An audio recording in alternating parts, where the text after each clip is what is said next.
Anda boleh bangga dengan kelebihan yang Tuhan anugerahkan kepada diri Anda. Tapi jangan terus-menerus memikirkan kelebihan tersebut.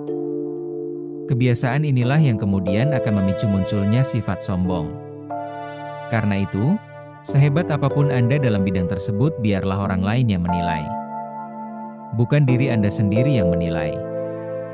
Ketika sebuah kelebihan dinilai oleh diri sendiri, yang ada hanyalah rasa sombong.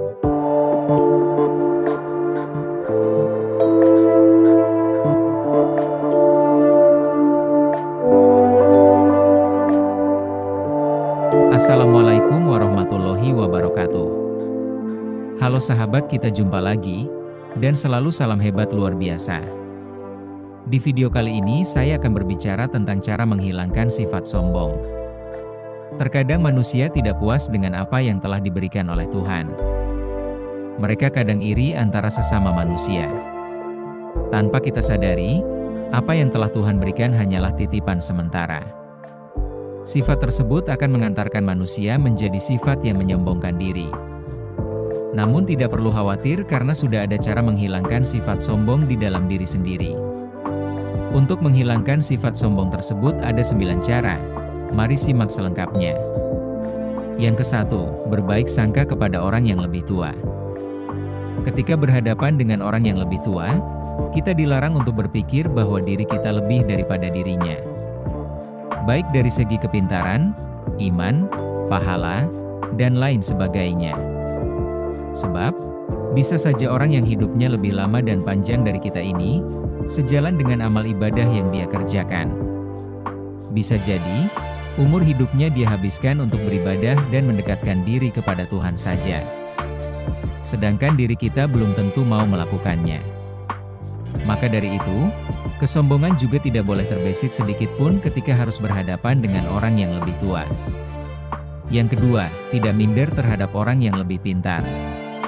Apabila bertemu atau berhadapan dengan orang yang lebih pintar, tak jarang diri ini merasa minder karena mereka lebih banyak mencapai kesuksesan daripada kita.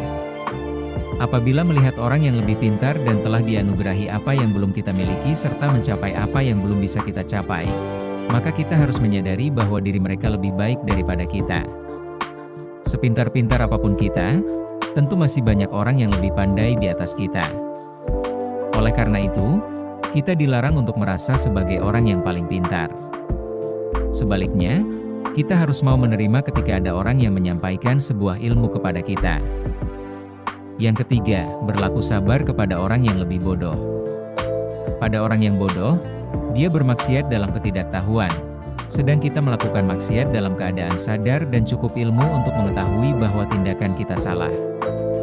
Itu akan menjadi alasannya nanti di akhirat. Sedangkan siksa pada kita jelas akan lebih berat. Artinya, kita tidak bisa menyepelekan atau merendahkan orang yang lebih bodoh dari kita, terutama ketika mereka melakukan sebuah kesalahan. Sebab, orang yang belum tahu tentang suatu ilmu, maka dirinya tidak akan dimintai pertanggungjawaban di akhirat kelak terhadap kesalahan yang dirinya belum tahu ilmunya. Sedangkan diri kita yang sudah berilmu dan sudah tahu apa yang kita lakukan adalah kesalahan namun tetap melakukan hal tercela itu, tentu akan mendapat siksa yang lebih pedih daripada orang bodoh tadi. Yang keempat, menerima bahwa ada kekurangan dalam diri sendiri.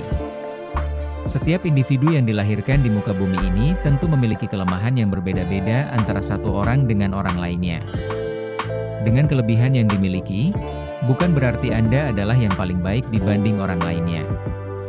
Anda tentu memiliki kelemahan dan kekurangan yang ada dalam diri sendiri. Dengan menerima kekurangan yang dimiliki, Anda tidak lagi sombong dengan segala kelebihan yang ada. Yang kelima, berteman dengan banyak orang. Menjalin hubungan pertemanan dengan banyak orang dapat membantu untuk mengenali kelebihan-kelebihan yang dimiliki orang lain. Dengan begitu, Anda dapat menyadari bahwa kelebihan yang dimiliki bukanlah suatu hal yang pantas untuk disombongkan. Yang keenam, anggap dirimu setara dengan orang lain. Dengan menganggap diri sendiri setara dengan orang lain, Anda tidak akan merasa paling hebat dan paling baik dibandingkan dengan orang lain. Rasa sombong dalam diri juga dapat berkurang secara signifikan sehingga tidak lagi menyombongkan kelebihan yang dimiliki. Yang ketujuh, Hindari kebiasaan menilai orang dari penampilan luarnya. Ketika baru saja bertemu atau berkenalan dengan orang baru, sebaiknya menghindari pikiran dan kebiasaan untuk menilai orang tersebut hanya dari penampilan luarnya saja. Kita perlu memiliki respek atau rasa hormat dengan orang-orang yang kita temui. Yang kedelapan, berhenti memikirkan kelebihan diri sendiri. Anda boleh bangga dengan kelebihan yang Tuhan anugerahkan kepada diri Anda. Tapi jangan terus-menerus memikirkan kelebihan tersebut. Kebiasaan inilah yang kemudian akan memicu munculnya sifat sombong. Karena itu, sehebat apapun Anda dalam bidang tersebut, biarlah orang lain yang menilai. Bukan diri Anda sendiri yang menilai. Ketika sebuah kelebihan dinilai oleh diri sendiri, yang ada hanyalah rasa sombong. Mulai saat ini berhenti memikirkan kelebihan diri sendiri. Lebih baik Anda memikirkan bagaimana caranya kelebihan yang dimiliki bisa memberi manfaat bagi orang banyak. Dengan demikian, Anda bisa mendapatkan sisi positif dari kelebihan tersebut dibanding membanggakannya secara berlebihan di hadapan orang lain. Yang kesembilan, perbanyak beribadah. Beribadah adalah salah satu jalan untuk menenangkan hati. Mendekatkan diri kepada Sang Pencipta dapat membuat hati Anda tenang dan tidak gelisah. Meminta bantuan kepada yang memiliki kekuatan di atas kekuatan manusia perlu Anda lakukan.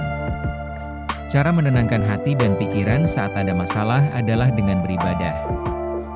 Terkadang kesombongan atau berperilaku sombong terjadi karena kita ada kekurangan. Ada masalah yang tidak ingin diungkapkan, sehingga mengalihkan perhatian orang lain daripada masalah Anda dengan bersifat jelek. Tanpa disadari Anda melakukan hal-hal yang jauh dari sifat baik. Terima kasih sudah menonton video ini. Semoga video ini bermanfaat. Jangan lupa untuk subscribe, like, komen, share, dan bunyikan loncengnya.